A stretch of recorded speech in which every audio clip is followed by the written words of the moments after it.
Hey y'all, Zach McDonald, your real estate agent with Real Property Associates, and today we are going to talk about the biggest mistake that you want to avoid when hiring a real estate agent.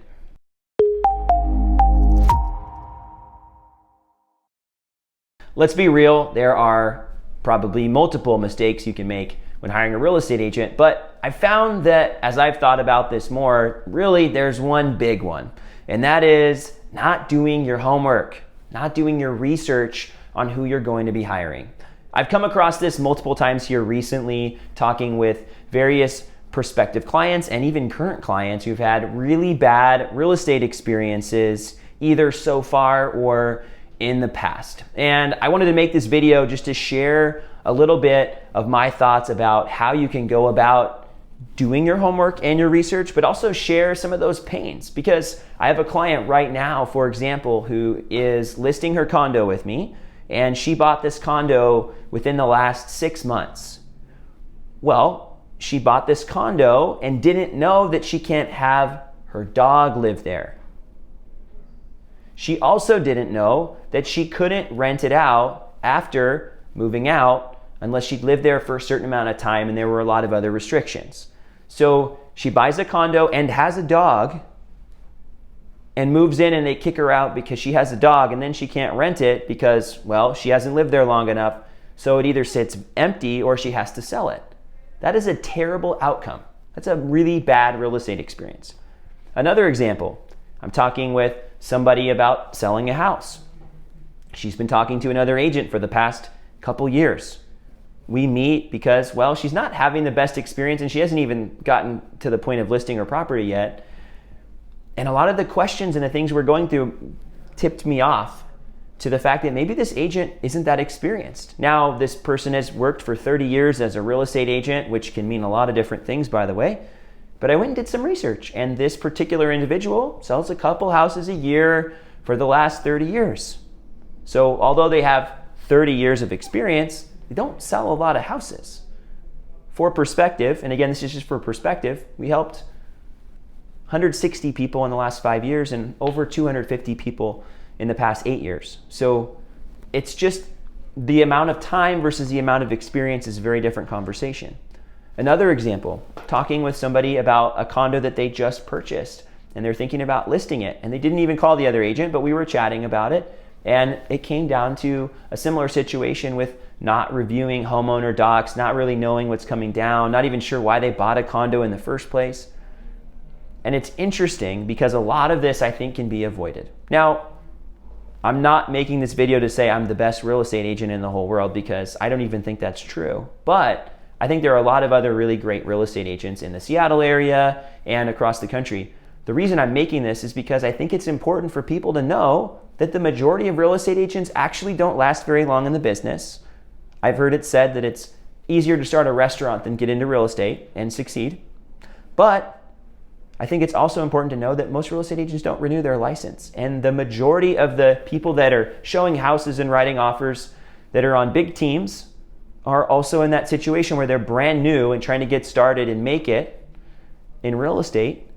And so a lot of people are interacting with people that have very little experience. So if you're buying or selling and you're making one of the biggest financial decisions in your life, I think it makes sense to do a little bit more homework than maybe you've been doing. So my caution is, I think sometimes with the really big teams too, you can do your homework and you see, wow, they sold 300 houses last year, this agent did, and man, look at those reviews, and then you start to think through it.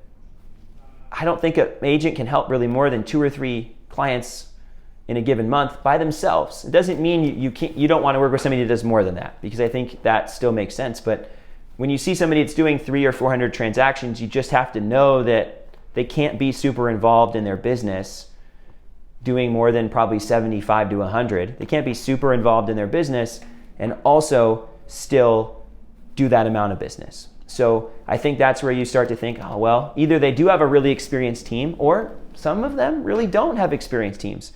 So here are some things that I think are helpful as you're going through this process of vetting a real estate agent and making sure that you're making a good decision and not making what I would consider the biggest mistake in the home buying or home selling process. Number one, I think you need to do your online research. The internet is a great tool. You can go on Google and you can search for a real estate agent. You can use it to find one. You could go to Zillow or any of those sites and look for real estate agents. Of course, people are paying money as well to show up on those things. I've done it and do it myself. But you can read reviews. That would be my second point. Read reviews. Do some due diligence. What have other people said about working with this particular agent? And if you read the reviews, you can tell, are these actually past clients? Are these people that have had a real experience and are sharing personal details? Or are they just like, oh yeah, Zach's a great agent, you should work with him, right? You start to see a little bit of the quality of those reviews too. So I would read the reviews and get familiar, get to know how this person operates or this team operates so that you know what you're getting yourself into. I think if I was to boil it down to any of these points, and we'll continue, there's other ones, but I think the online research and the reviews, reading the reviews, are going to be probably the most beneficial in this process. And not only does it help you know what clients' experiences have been, but also what you might expect in your experience working with this particular professional. Number 3 on our list is asking for referrals. Now, statistically, the majority of people are going to find their real estate agent via word of mouth or repeat business. So they either have worked with the agent already or are working with somebody based on a referral. The third biggest way a person finds their real estate agent is online. So some people don't know or don't have people that can speak into the situation. But if you do, I think talking to people that have had a great experience, not just who do you know that's a real estate agent, but who has had a great experience with their agent and would like to make a recommendation. That might be one way to do it. I think sometimes people work with a close friend or a family member or a referral, and they don't do any research. But how are you going to do the research? Yes, personal recommendations are valuable, but if the recommendation is to somebody that they've never worked with, well, it's not necessarily a great recommendation. If they haven't had any experience with the person as a professional, just because you like the person, I don't know if that's a great way to trust the referral. But if they have had a personal experience, yes, that's one great data point. I think double checking, go online. Has the real estate agent sold houses recently? Do they have a good online presence? A lot don't. A lot don't sell a lot of houses. And if you go online and do some research, you can easily find out if this person does sell a lot of houses or is a great and experienced professional. I think you can also see if they don't have a great online presence, how are they going to be able to help you if you're trying to sell your house? How are they going to help you market your house? So I think that's another big piece of that experience is, yes, get a referral, but vet the referral and go back and do some more research, right? So referrals can be part of the research, but I would double check. I would say number 4 on our list is interviewing or speaking with multiple agents. Now, I don't think that you have to do this. Some people, and statistically speaking, most people work with the first person they talk to. There isn't anything necessarily wrong with that, but if you've skipped these other 3 steps and you're at step number 4, you probably definitely want to talk to multiple people, because that way you can at least do some research, right? Meet with them, get to know them, see what they are like in person, see if you even like them. There are a lot of real estate agents out there, so if you don't like the real estate agent that you're talking to, there's probably one that you'll actually like that you can work with that's going to give you a great outcome and experience as well. So as far as interviewing, it's not a necessity, and in fact, most people don't talk to multiple real estate agents.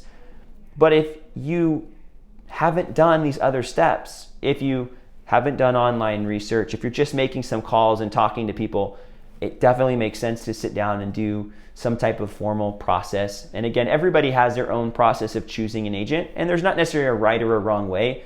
But again, a suggestion would be to use interview or multiple people as a way to double check or verify that you think you're making a great decision. And that's also why you would go back online and vet too, because if you had a good interaction with them in person, but you go back and you look and you're like, oh, this person is brand new in the business and they don't do a lot of business, that's your verification and double checking of that maybe good interaction in person, versus maybe they look good on paper and you meet them in person, you're like, wow, this person's kind of interesting, right? So that's where the interview, I think, can be very valuable. Last but not least on our list here is looking for a specialist. And I think the myth or misnomer of a area specialist, I personally don't like the area specialist because, well, I've grown up in the Seattle area my whole life, and I've lived all over the city, and I've lived in the suburbs, and I've lived even out of the suburbs, and I know the whole area pretty well. And I think there's probably more emphasis put on, hey, this particular neighborhood or this zip code, maybe in real estate, because it's a way of differentiation or separation from other agents. I get it, it's a marketing thing. But when I say looking for a specialist, I think of a few things. I think, number one, does this person have the experience to help me get where I want to be? And if, this agent is, let's say you're looking at and considering real estate agents, and you want to buy a fourplex, all right? You want to buy a fourplex. Well, if this person doesn't have experience with fourplexes, multifamily properties, rents, and stuff like that, well, maybe that's not the best person to help you with that part of the process. Or maybe you're looking at commercial real estate, but this person doesn't sell commercial real estate. They can, but they don't. So yes, they could help you with that, but maybe they're not the best person to talk to about it. Maybe you want to find a rental, or you want to rent out your property, and somebody's willing to do that for you because they're a licensed real estate agent. If this person isn't a property manager by trade, maybe they're not the best person to manage your rental property. If they don't have their own properties, maybe they're not the best to manage your rental property, right? They don't believe in what they're selling. Luxury real estate or vacation properties, I would say those are places maybe where it makes sense to have somebody that does specialize in that, right? For the most part, it's what are you trying to accomplish, and does this person have the skills and the abilities and the experience to help you have a great outcome and experience in the process. In summary, the largest mistake, the biggest mistake you can make when hiring a real estate agent is to not do your research. Go online, read reviews, talk to friends and family, get referrals, look at their ability to help you execute, and have interviews. If you do these things, I think you will avoid that mistake of hiring a real estate agent that's not competent to help you be successful. And I think that you will have the best outcome and the best experience if you do so. Thanks so much for watching this video as we talk about the biggest mistake that people make when they're hiring an agent. If you're in the Seattle area and you want to talk to somebody, please do your homework and research. But if you do look me up online and you want to have a conversation, please don't hesitate to reach out.